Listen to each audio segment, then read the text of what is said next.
A buddy of mine was cheated upon a bunch of years back.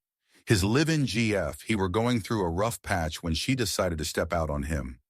She had said she was going to visit her family about 600 kilometers away and would be gone for a week.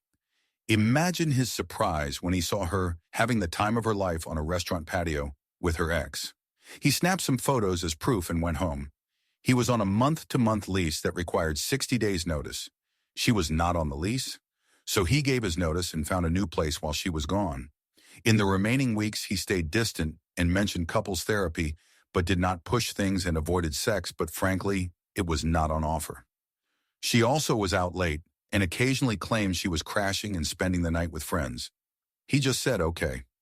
Now his landlord was a good guy and kept silent on his end, and they'd both worked things out that new tenant prospects came by when she was out at work or with her AP. Come moving day, a hired crew showed up and started boxing stuff up early that morning. When she asked what was up, he laid out copies of the photos he'd taken.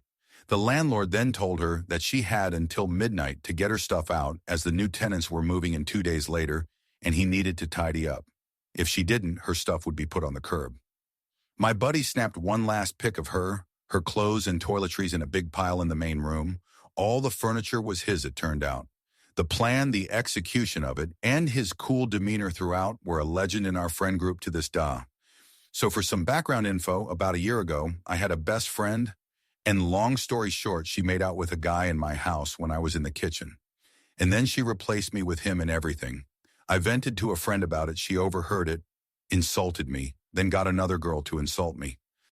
Then she and that girl, they'll call her Lindsay for now, proceeded to harass me, insult me, and spread fake rumors about me to everyone. Well, I moved countries, back to my home country, a few weeks after, and was a bit sad I never managed to kick their butt over it. I mentioned it to my friends.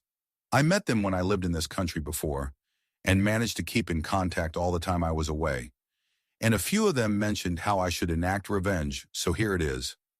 I remembered how Lindsay had a Wattpad where she wrote MHA fan fiction and a TikTok with MHA edits. I remembered her username and made new accounts pretending to be an MHA fan.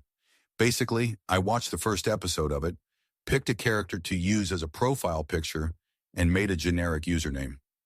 I then found her account on TikTok, followed all of her online friends, and when they followed me back, I DM'd them the story and told them that they had the right to know who Lindsay truly was. I then waited until her birthday, and then I logged into the fake Wattpad account and joined her Discord with a fake Discord account. I then messaged her and told her who I was, and Lindsay greeted me saying that things weren't the best the last time she saw me, basically showing me that she thought what she did wasn't wrong. I replied basically saying everything that she caused. After what she did, I attempted sewer slide over it and told her that she was a monster that didn't deserve closure or forgiveness and that she should be ashamed of what she did. I guess the guilt got to her and she blocked me. It wasn't much, but it finally gave me closure. I found out my boyfriend had a wife. Revenge story. So as the title says, I once found out that my boyfriend had a wife and was not indeed separated from her and getting divorced, as he said. I found out because his wife messaged me. Apparently it's not the first time he's pulled this bullshit either. So I came up with a petty revenge plan that I think was iconic. We called it the Mambo number 5 plan.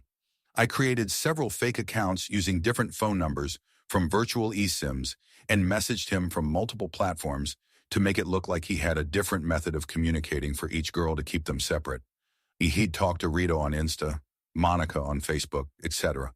And the messages sent was a version of the lyrics from Mambo number 5 by Lou Bega. Here's what they were. Monica, I need you in my life, Erica. Felt so good when you fucked me sideways, Rita. You're all I need to be happy, Tina. I know it's complicated, but I only have eyes for you, Sandra. I miss seeing you in the gym. Why don't you train anymore? I hope it's not cause of our post-workout sub-sessions together, Mary, when you coming for another sleepover?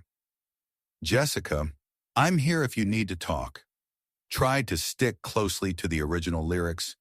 Toxic AF Mambo no. Five, just like the original, I sent them in a mixed-up order too, and he never cottoned on that someone was messing with him. I let his wife know what I was up to, and we took it in turns over a few weeks to discover these messages. The look of fear when I'd asked to use his phone for different reasons was priceless. Then after a few weeks of fun making his life hell, and she'd sorted out her affairs and got a lawyer, we both dumped his cheating ass. It was petty, I know, but my inner feminist is still happy at using that misogynistic song to take revenge on one. Edited for formatting and typo.